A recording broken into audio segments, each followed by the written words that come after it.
who has helped President William Ruto court the electorate by debunking the bottom-up economic model and lay strategy for the Kenya Kwanza economic blueprint, to being a man marred by controversy and a series of unspeakable tweets to his name.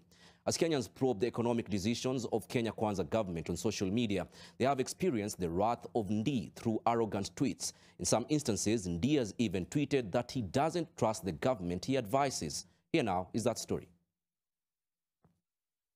A series of tweets by the chairperson of the Presidential Council of Economic Advisers, David Ndii, have exposed him as a man who is distancing himself from his boss in some instances, and in some making it clear to the very Kenyans who he consulted for the bottom-up economic model that his allegiance is to the president only.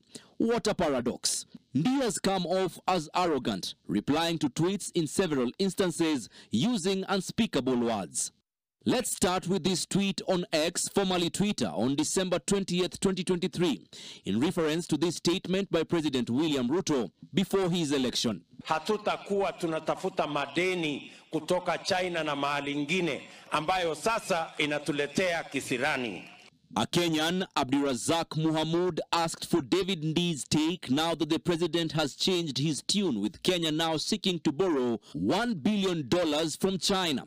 In his reply, Ndii tweeted, "I am not the president's keeper."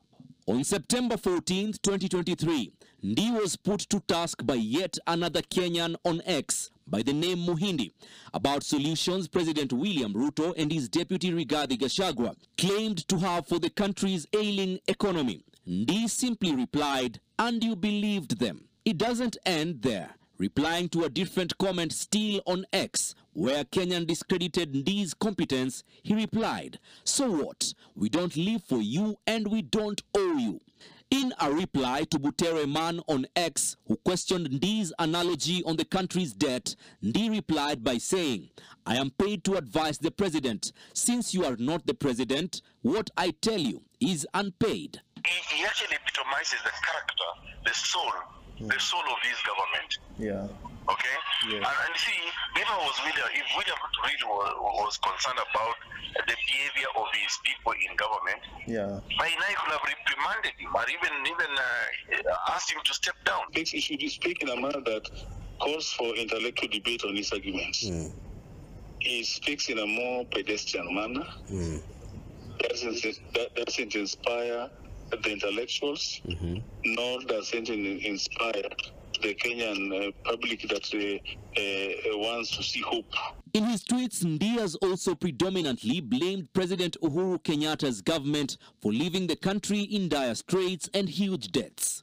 Replying to Jubilee official and blogger Pauline Njoroge's comment on X, who was comparing fuel pump prices during Uhuru's and Ruto's regime, David Ndii's tweet remains unprintable, coming off as abusive and demeaning to Pauline. People are asking him practical issues around the economy. But because he's unable to respond to them, because he does not know, he does not have the know-how, that's why he resorts to insults. Yeah? Yes. That's why because he's actually a frustrated man. However, the president's advisor on women's rights, Harriet Chigai, is yet to keep her colleague in check. Or perhaps she's also only supposed to advise the president and not Ndii. For a person who holds his position, David Ndii's comments on social media paints a demeanor of a man who has detached from the common man with a don't-care attitude. Whereas Kenyans are entitled to question him. Gone are the days where they are granted audience on the Kenya Kwanza's economic decisions. They may also have to weather any form of reply from David Ndii. Ndii has, however, turned down an interview request to shed light on the same. Melita Oletenges, NTV.